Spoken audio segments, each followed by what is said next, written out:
Bienvenue. Comment vous sentez-vous aujourd'hui, maintenant? Est-ce que c'est serein, harmonieux à l'intérieur? Ou au contraire, est-ce que c'est agité? Si à l'intérieur de vous c'est calme, serein, paisible, changez rien, bravo. You're doing a great job. Si au contraire c'est agité, restez. Car aujourd'hui je vais vous donner des trucs et des astuces pour apaiser le mental. Apaiser ce petit singe tout fou qui produit de la pensée en permanence, même quand on ne lui demande pas. Et si dès le matin et tout au long de la journée, vous êtes assailli de pensées, si vous vivez le stress, si c'est quelque chose qui vous préoccupe, vraiment restez. Et rassurez-vous, vous n'êtes pas seul. Je pourrais affirmer que au moins 99,99% de la population occidentale vit la même chose. Trop de mental, trop d'agitation à l'intérieur, stress. Et ça, c'est un état habituel, mais c'est un état tellement pas naturel. Et on peut retrouver un état naturel d'apaisement et de calme. Évidemment, le stress, ça existe, et on n'y échappera pas. Tout simplement parce que le stress est à notre service. Dans des situations dans lesquelles notre survie est en jeu, le stress nous permet de survivre, de prendre les bonnes décisions, se cacher, fuir ou combattre. Mais ça, c'est un état ponctuel. Ça doit arriver juste à certains moments, pas être un état latent en permanence. Le stress permanent, c'est à la fois un mode de vie sociétal, c'est notre mode de vie qui impose ça, et c'est à la fois le produit de nos traumatismes, de tout ce que l'on a accumulé comme traumatisme, psycho-émotionnel, psycho-corporel, corporel, et que l'on n'a pas soigné, dont on n'a pas pris soin. Aujourd'hui, je vais vous décrire une journée type avec des trucs et des astuces pour apaiser le mental. Je ne vais pas aller en profondeur dans les sujets, je vais vraiment rester dans des petites choses simples à mettre en place, que n'importe qui peut mettre en place, à partir du moment où il en a l'élan. Et cet élan, je dirais que si vous souffrez suffisamment pour vouloir changer ce que vous vivez, alors ça doit être une bonne source de motivation pour mettre ces petits trucs en place. Sinon, continuez jusqu'au moment où vous souffrirez suffisamment pour décider de changer quelque chose. Et je ne vais pas aller en profondeur dans ce que j'évoque. Ce sont des sujets que j'ai déjà traités dans d'autres vidéos et je vous renverrai, si besoin, aux explications plus approfondies, aux connaissances plus approfondies sur chacun des sujets. Mais là, je m'adresse vraiment à ceux qui, dès le matin, sont assaillis de pensées et qui, toute la journée, ont des pensées pas nécessairement productives, qui viennent générer du stress, et pour qui ce stress est un état latent, permanent, qui le réussissent à quitter de temps en temps dans des moments de plaisir, de loisir, de détente, mais qui au quotidien reste du stress. Et vraiment, si vous mettez en place les petites routines dont je vais vous parler, je vous garantis que en moins de 3 semaines, vous allez vivre autre chose. Vous allez vivre du changement en vous. Le stress aura une autre couleur. Il sera sûrement apaisé. Ça, c'est vraiment quelque chose sur lequel je peux m'engager. Et c'est vraiment le premier truc à faire. Après, j'y reviendrai plus loin dans la vidéo, mais il y aura peut-être d'autres choses à faire. Mais comme point de départ, ces petites routines, ça fonctionne très bien. Ça va aider déjà à mettre de l'apaisement et du coup à gagner un petit peu en lucidité, de prendre un petit peu de recul sur soi, sur ce qu'on vit, sur comment on vit les choses, sur nos choix de vie aussi. et sur comment on peut vivre les choses différemment, c'est-à-dire ne pas les vivre dans le stress et l'anxiété. Parce que c'est ça le stress. Ça parle d'anxiété, ça parle de peur. Même si on n'est pas toujours capable de rattacher la pensée qui nous assaille à une peur, ça part de là. Mais voilà, ça c'est pas le propos de la vidéo, j'en ai déjà traité. Allons directement à trucs et astuces pour apaiser le mental. Journée type de boulot. Réveil, première pensée qui nous assaille. Ouais. Alors il va falloir faire le tri. Est-ce que ces pensées sont nécessaires? En gros, est-ce qu'il s'agit d'organiser la journée?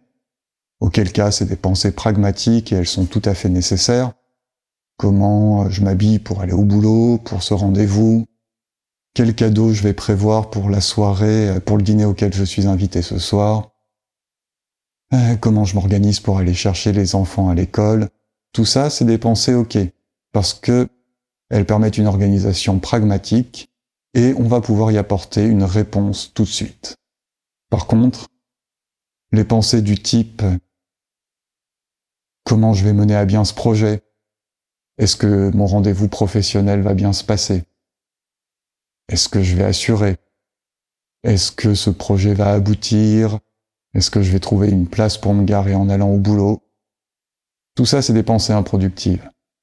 C'est-à-dire, c'est des pensées pour lesquelles vous ne trouverez pas de solution tout de suite. Soit parce qu'elles sont basées sur des suppositions, soit parce que c'est juste pas le moment d'y penser. Alors, avec bienveillance avec vous-même, vous pouvez simplement constater que c'est pas le moment d'y réfléchir. Qu'il s'agisse de peur, ou de tristesse, ou de projection. Toutes ces pensées ne sont pas en lien avec ce que vous vivez maintenant. Ce que vous vivez maintenant, c'est « je me réveille ». Donc, on les met de côté. Ok, je sais que j'aurai à m'en occuper un moment, mais ce moment, c'est pas maintenant. Maintenant, je me réveille tranquillement. Et si c'est des pensées pour lesquelles il y a des solutions à trouver tout de suite, du type « comment je m'habille », alors oui, ça on peut y penser, c'est ok. Évidemment, on ne va pas nourrir le mental d'agitation, il est déjà assez agité comme ça. Donc, réveil, pas de radio, pas de télé, pas de journaux, surtout pas du calme. Si on veut vivre le calme à l'intérieur, ce serait pas mal de s'aménager quelques espaces de calme à l'extérieur, notamment au moment du réveil. Et ça, c'est facile, sauf si vous êtes complètement drogué à BFM TV ou à France Info, ou à n'importe quelle radio ou n'importe quel journal. Tout ça, c'est une source d'agitation mentale. Donc, c'est hyper simple. Pas de télé, pas de radio, pas de journaux. Le matin au réveil. Et si c'est les enfants qui débarquent dans la cuisine en criant, petit à petit, à force d'incarner le calme, vous verrez que eux aussi s'apaiseront. Et puis après, il y aura peut-être des routines à mettre en place de façon à ce que les enfants ne soient pas agités dès le réveil. Si vous vous levez trop tard et que vous vous sentez en retard, alors peut-être qu'il va falloir simplement penser à se coucher un petit peu plus tôt et à se lever un petit peu plus tôt. Ça, j'y reviendrai un tout petit peu plus tard quand on arrivera à la fin de la journée. Mais le rythme de sommeil est hyper important pour vivre le calme à l'intérieur. Et ce rythme de sommeil peut se mettre en place, quelle que soit votre activité professionnelle et sociale. Ensuite, on va mettre en place une petite routine. Pas longtemps, 5 minutes, 10 minutes si possible. Mais déjà, rien que 5 minutes, c'est vachement bien. Routine d'étirement et de petits exercices corporels. Réveiller le corps, revenir dans le corps. À chaque fois que l'on fera des exercices, des actions pour revenir dans le corps, le mental s'apaisera. Donc c'est essentiel. Donc voilà, c'est le matin, je viens de me réveiller. J'ai constaté que j'étais assailli de pensées, j'ai fait le tri dans ces pensées, avec bienveillance. J'ai mis de côté celles qui étaient improductives et j'ai répondu à celles qui nécessitaient une réponse immédiate. Alors je prends un petit temps pour moi, dans le calme, au contact du corps. Quelques petits étirements, de petits massages, des trapèzes, de la nuque, des bras, quelques mouvements si possible. Si vous connaissez des exercices, faites-les. Petite séance express de yoga, ou d'autres petits exercices, quels qu'ils soient. Un petit rituel juste pour réveiller le corps. 5 minutes. 5 minutes, c'est faisable au réveil. Si vous pensez que vous n'avez pas le temps de faire ça, si vous n'avez pas ces 5 minutes à vous consacrer, alors à nouveau, continuez à souffrir. Et puis quand la souffrance sera insupportable, vous essaierez de faire différemment. Mais sans ce type de petites actions, la souffrance disparaîtra pas. Elle partira pas toute seule. Donc 5 minutes de petits exercices pour soi, dans le calme. Et éventuellement, si vous en avez le temps, facultativement, 5 minutes de méditation express. J'y reviendrai aussi en fin de vidéo. En fin de vidéo, je vous proposerai un type de méditation express. Vraiment un truc qui se fait en 2 minutes, 3 minutes, 5 minutes. C'est rien. On gâche un paquet de minutes dans une journée à faire des trucs inutiles, qu'on pense nous faire du bien, mais qui ne nous feront jamais autant de bien que les 5 minutes d'exercice corporel et les 5 minutes de méditation express. 5 minutes pour se retrouver avec soi, dans le corps, et laisser le mental s'apaiser pour ne pas commencer la journée sur les chapeaux de roue du stress. J'y reviendrai en fin de vidéo. Mais de tous les outils, la méditation, c'est le plus puissant. C'est vraiment le plus puissant pour apaiser le mental, entre autres. Et c'est un truc, vraiment, 5 minutes au réveil, et peut-être 1 ou 2 minutes à d'autres moments dans la journée. J'y reviendrai quand on avancera dans la journée. C'est extrêmement puissant pour apaiser le mental, entre autres. De tous les outils que j'ai essayés, c'est le plus puissant. Alors évidemment, si vous êtes arrivé à un très très gros niveau de stress, au-delà des petites routines que je vais vous donner, peut-être qu'à un moment, il va falloir songer à la thérapie. Eh ouais. Quand on a une jambe cassée, on est OK pour se faire soigner, parce qu'on est arrivé à l'accident grave.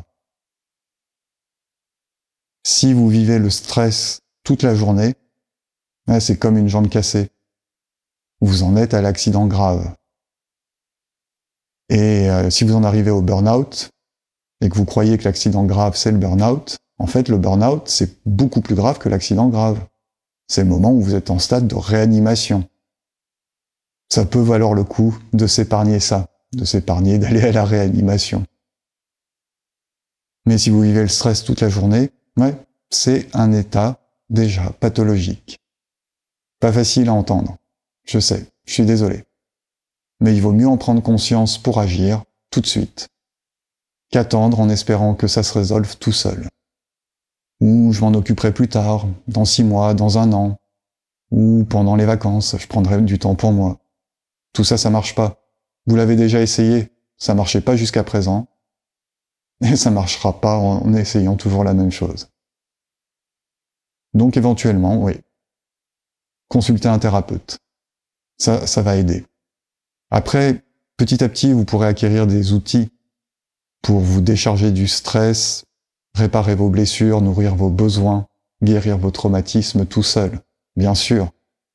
Mais si vous vivez déjà le stress toute la journée, vous êtes déjà dans un état qui nécessite de l'aide extérieure, un regard extérieur, et des techniques précises, des thérapies.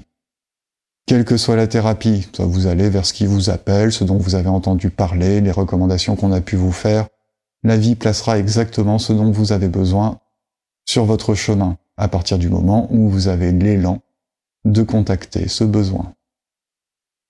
Voilà, mais en dehors de la thérapie, je continue avec les petites routines qui seront extrêmement salvatrices. Donc on en était à 5 minutes, 2 minutes, 3 minutes, de petits mouvements corporels, d'exercices, d'automassage, bref, de prendre soin de soi, dans le corps. Et puis 2-3 minutes, 5 minutes, si possible, de méditation express. Et tout ça dans le calme. Ok, c'est le moment de partir au boulot. Voiture ou transport en commun.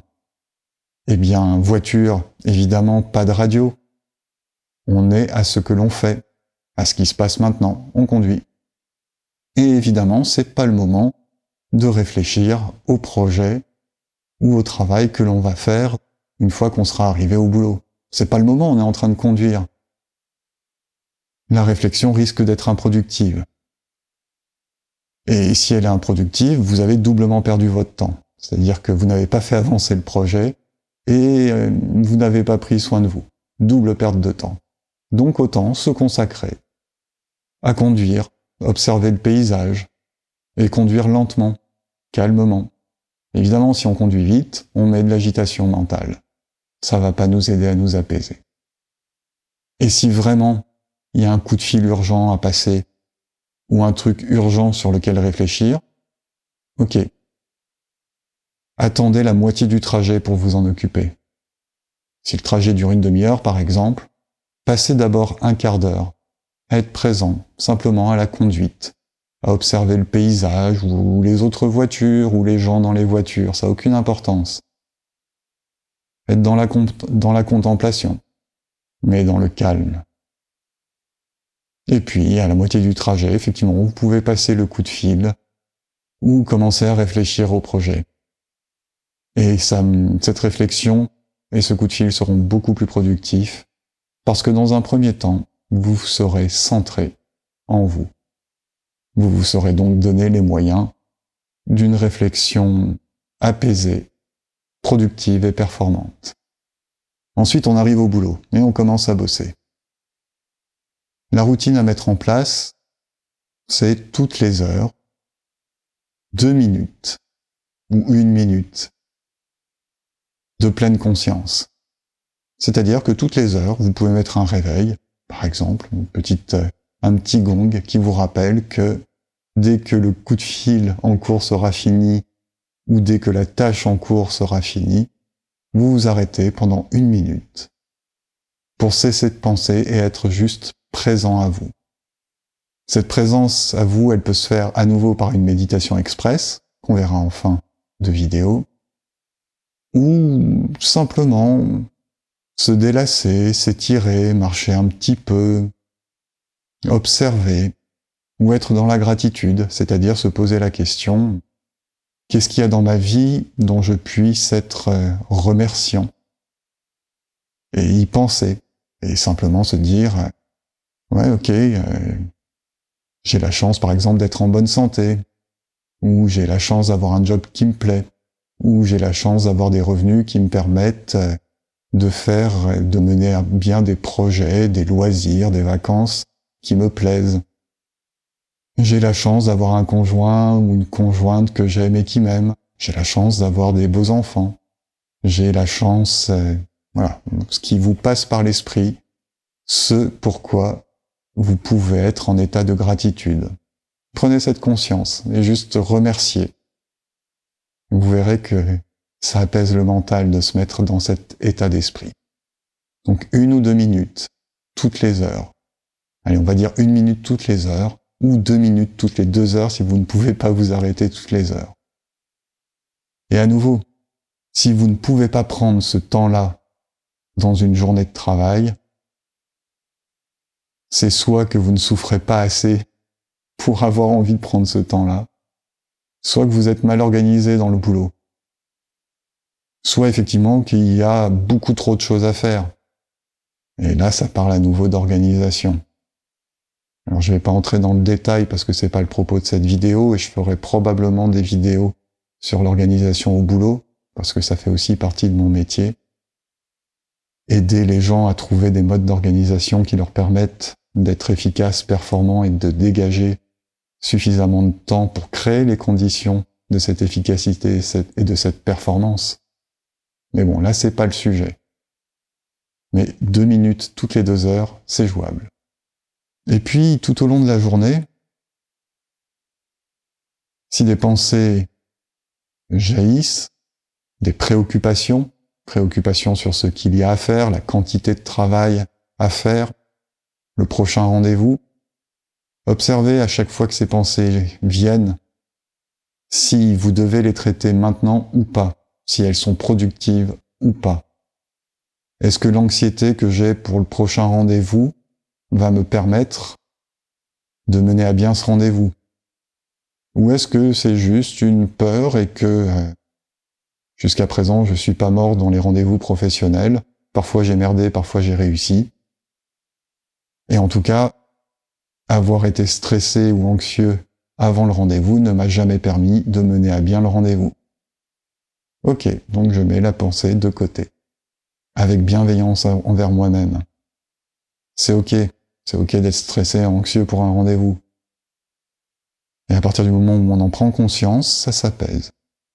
Bien, je suis stressé ou anxieux pour ce rendez-vous. Mais ça va bien se passer.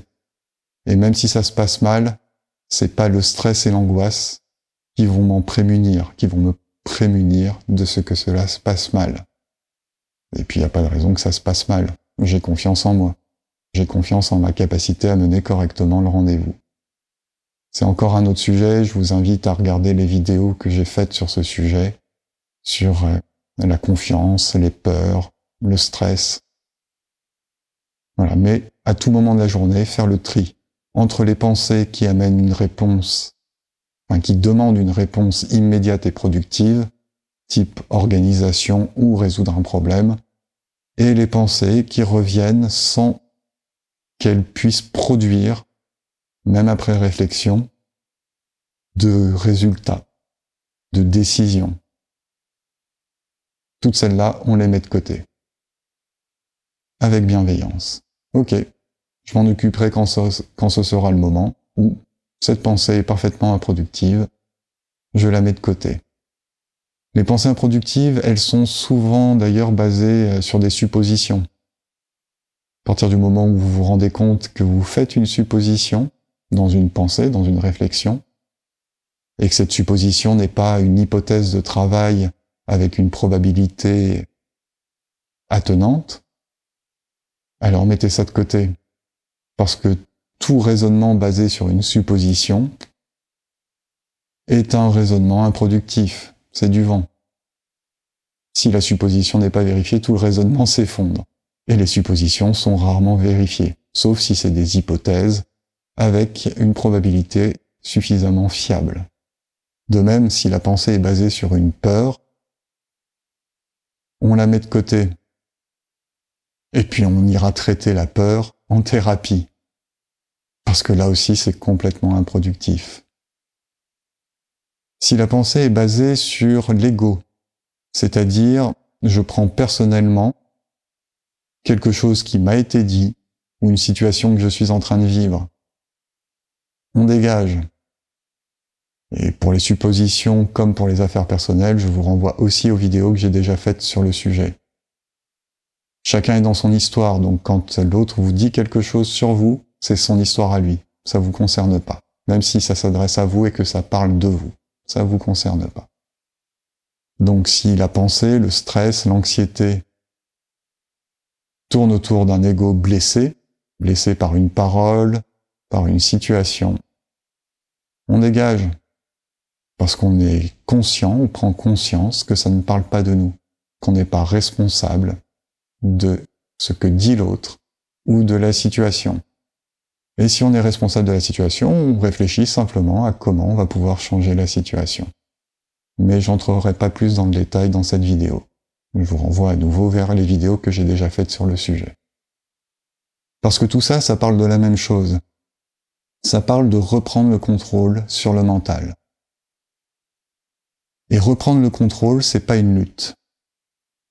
C'est déjà, dans un premier temps, avoir conscience que nous ne sommes pas le cerveau, nous ne sommes pas le mental. Nous avons un cerveau, nous avons un mental, nous avons un corps, nous sommes à la fois le corps et nous sommes à la fois le mental, et en même temps, ce ne sont que des outils.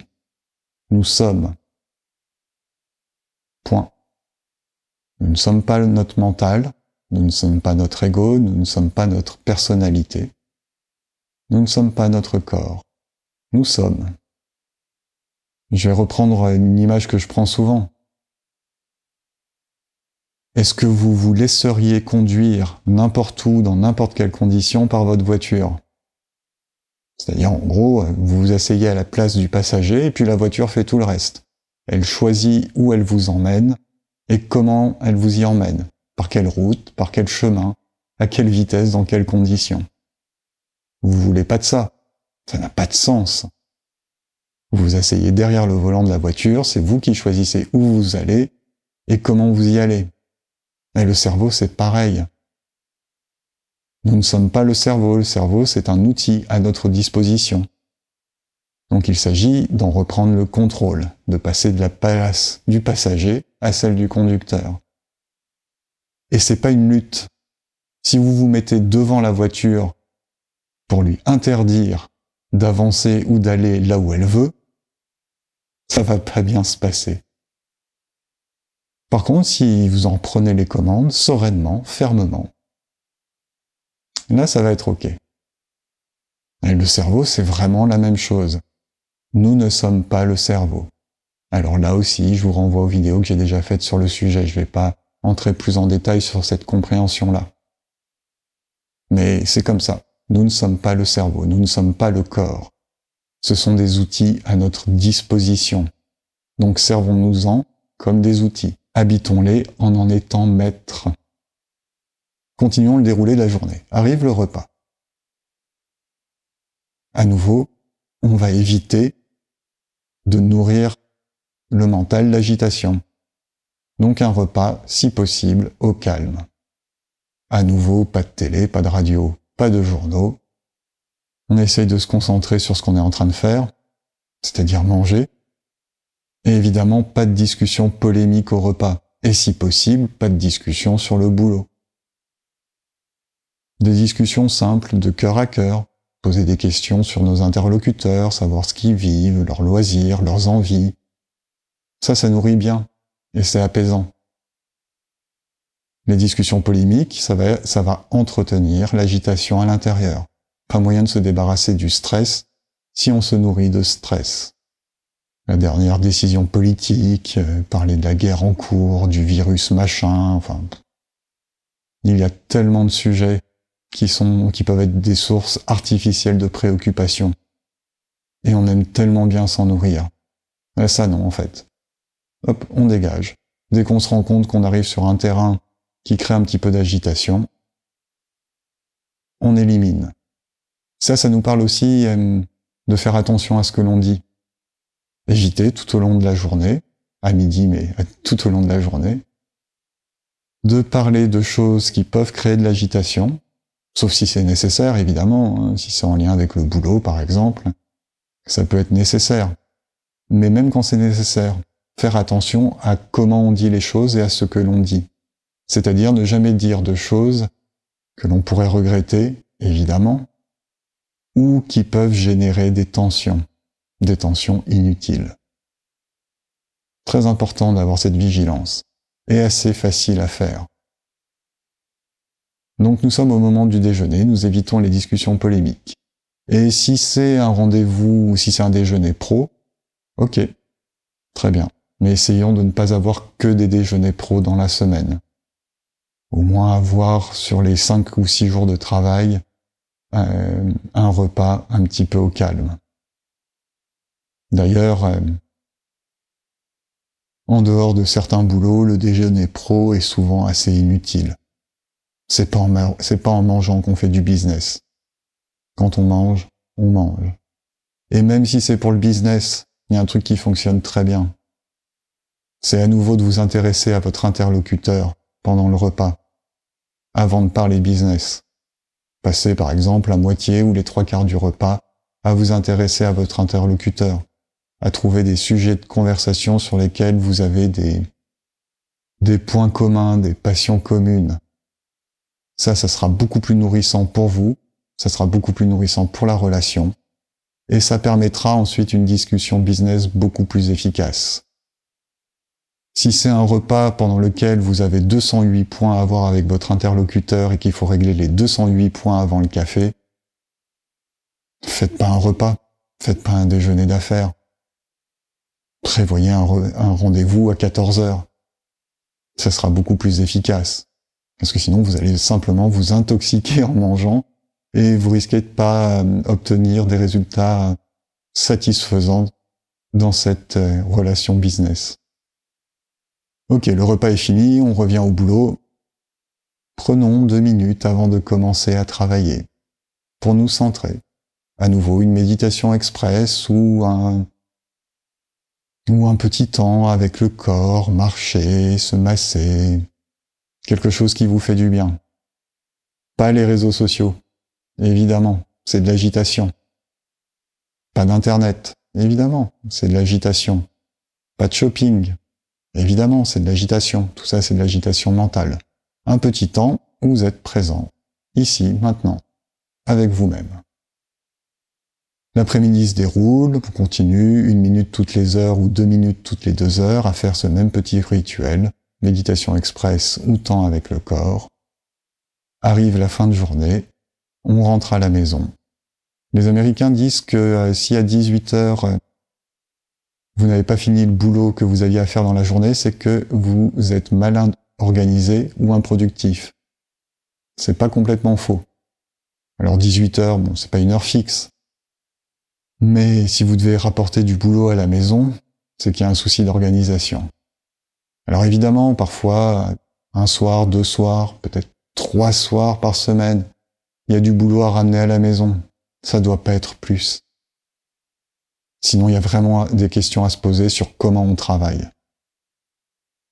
Et sinon, vous allez vivre le stress et votre performance, votre capacité à travailler correctement va diminuer. Et du coup, vous aurez toujours du boulot à ramener le soir puisque vous n'êtes pas efficace dans votre travail la journée. Et si la charge de travail est telle qu'il faut ramener nécessairement du boulot le soir, il y a là aussi des questions à se poser sur l'organisation ou sur le temps que éventuellement vous perdez dans la journée. En tout cas, pour apaiser le mental et pour vivre un petit peu de calme, c'est simplement pas possible de bosser tous les soirs. Donc retour à la maison, ou direction un bar, ou direction un restaurant, ou direction une soirée, un dîner chez des amis. Très bien. Dans tous les cas, là aussi, on va éviter de nourrir l'agitation. Évidemment, boire un verre dans un bar, ou prendre du vin lors d'un repas, c'est chouette, ça permet de se délasser.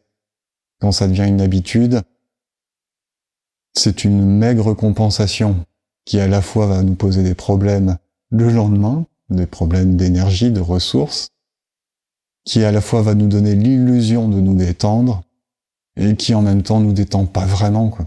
Ça nous détend juste le temps de. Et puis après, on se retrouve avec le même stress et la même agitation intérieure.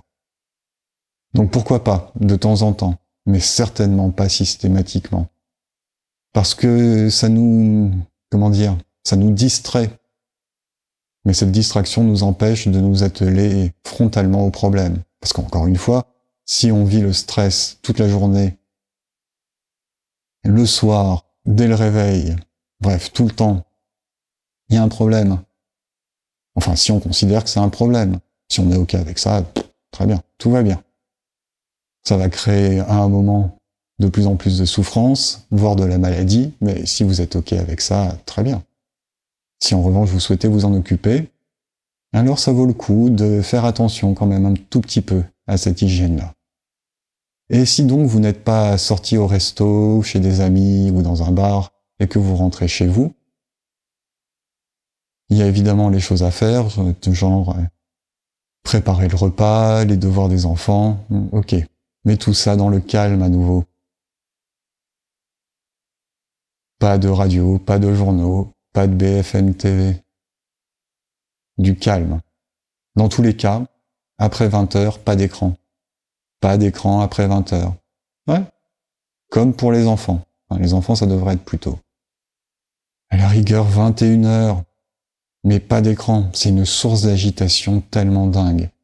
Là aussi, il y aurait moyen d'en parler un petit peu plus que ce que je vais faire, mais ne serait-ce que le rayonnement électromagnétique des appareils à écran, et ensuite le contenu, tout ça, ça crée de l'agitation corporelle et mentale. C'est pas ok, ça va pas permettre de s'endormir et d'avoir une nuit reposante. Réellement, physiologiquement. Il y a tellement d'études qui ont été faites sur le sujet. Et oui, encore une fois, si on veut vivre le calme, il faut pas se nourrir d'agitation. Et l'écran, c'est une vraie source d'agitation.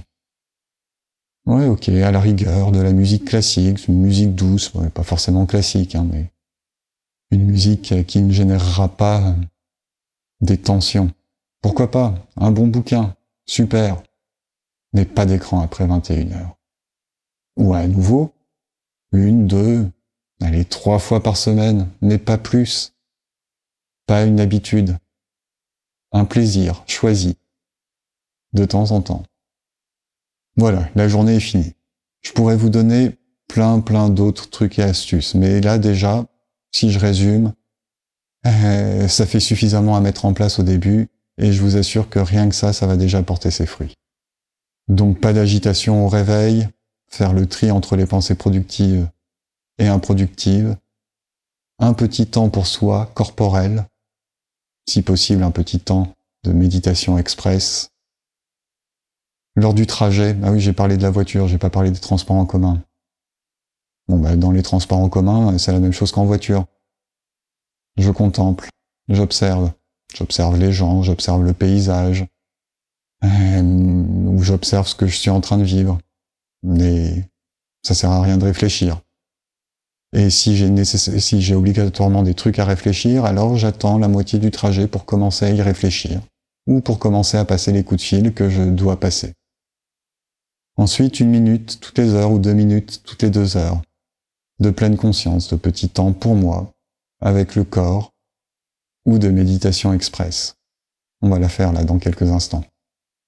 Pas d'agitation lors du repas du midi. Si c'est un déj pro, on commence par travailler la relation, par être en relation avec l'autre, et puis on aborde le professionnel dans un second temps. Petit temps au calme, 1 minute ou 2 avant de commencer l'après-midi, 1 minute ou 2 de calme, en contact avec le corps ou en méditation express toutes les heures ou toutes les 2 heures. Les tâches de fin de journée, du calme en fin de journée, des activités choisies, et pas d'écran après 21 heures. Rien que ça, vraiment, essayez pendant 3 semaines. Je vous garantis que ça va changer beaucoup de choses. Ça va déjà être le début d'un grand changement. Après, vous pourrez rajouter d'autres routines, d'autres choses. Mais rien que celle-ci, si vous avez la conscience de ce dont je viens vous parler, et que vous le mettez en place tous les jours, gros changement en perspective. Alors, cette méditation express.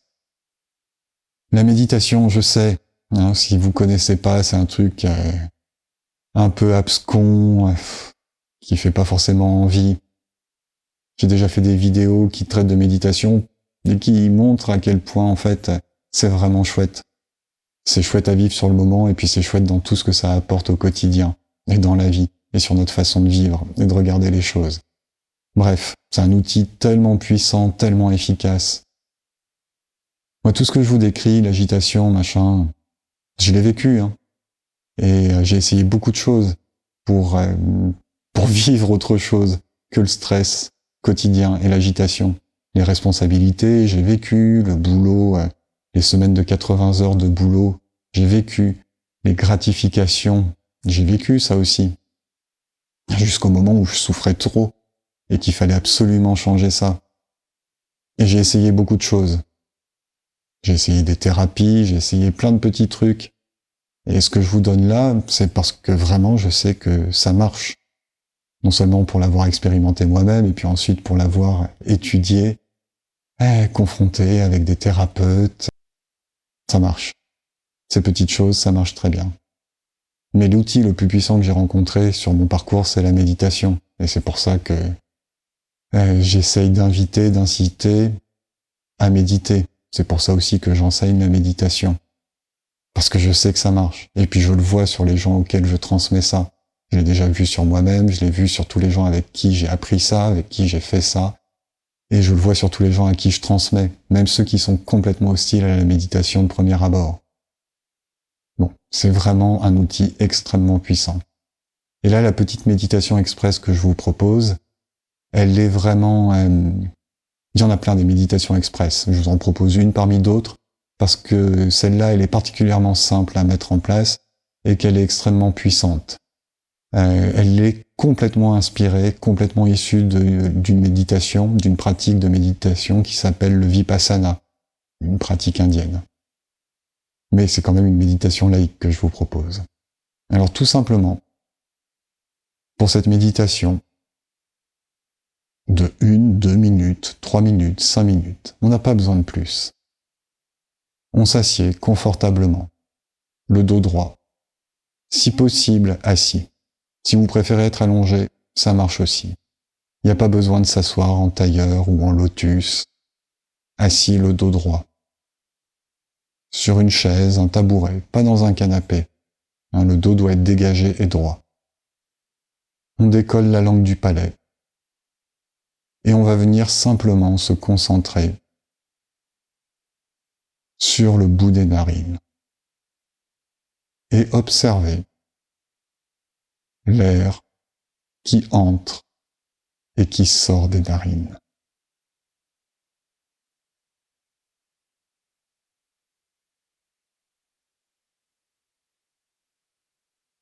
Tout de suite, vous pouvez observer qu'il y a une sensation au bout des narines. Et on observe cette sensation. On la détaille. On peut par exemple constater que l'air qui entre dans les narines est plus frais que l'air qui sort des narines.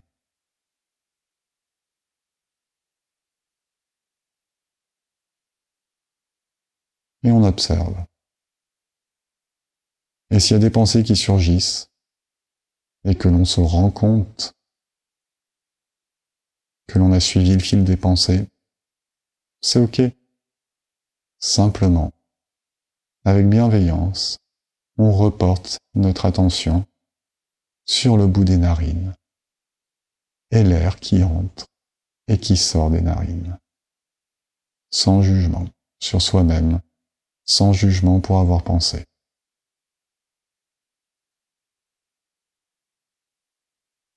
Et on continue à observer, à détailler.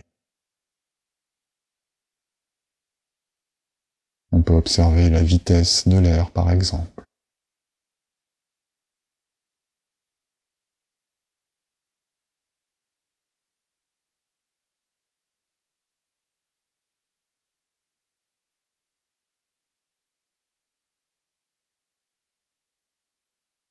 Il n'y a vraiment pas grand-chose à faire.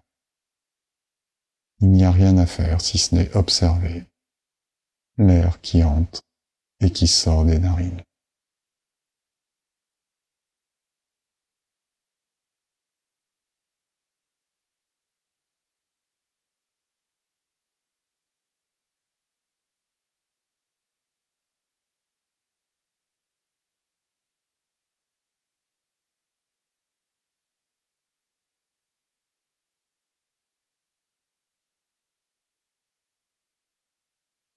Et voilà, rien de plus. Vous pouvez rouvrir les yeux et reprendre le cours normal de votre vie, de ce que vous aviez à faire. Là, j'ai pas timé, mais ça n'a pas dû durer 5 minutes. Et c'est vraiment... Qu'est-ce que vous ressentez là tout de suite en vous? Est-ce que cette minute ou ces 2 minutes que vous venez de passer à observer l'air qui entre et qui sort des narines a créé un changement en vous? Peut-être une forme d'apaisement? Ou pas du tout? Si pas du tout, je vous invite quand même à réessayer. Peut-être qu'il vous faudra alors 2 ou 3 répétitions, peut-être un peu plus, mais pas beaucoup plus. avant que vous ressentiez directement un apaisement. Il n'y a rien de plus à faire que ça. Et ça se fait vraiment en 1 minute ou 2. Et 5 minutes, c'est encore mieux. Et après, quand vous aurez cette habitude-là, peut-être que vous aurez l'appel de méditer plus longtemps, mais juste ça, la méditation express. Plusieurs fois par jour. Si possible, dès le réveil. Si possible, toutes les 2 heures. Ou au moins dès le réveil, en arrivant au boulot, le matin et après le repas du midi. Ça va vraiment changer votre état intérieur. Ça va vraiment permettre d'apaiser le mental. Voilà, je vous souhaite vraiment de réussir à mettre en place ces pratiques pour vivre autre chose que le stress au quotidien. Et évidemment, je continuerai au travers des vidéos que je propose à vous donner des trucs, astuces qui permettent de vivre la sérénité, le calme et l'harmonie au quotidien. Beau cheminement à vous et belle méditation à vous. Si cette vidéo vous inspire, merci de la partager et si vous en avez l'élan, de la commenter, de cliquer un pouce et de vous abonner à ce canal. À bientôt!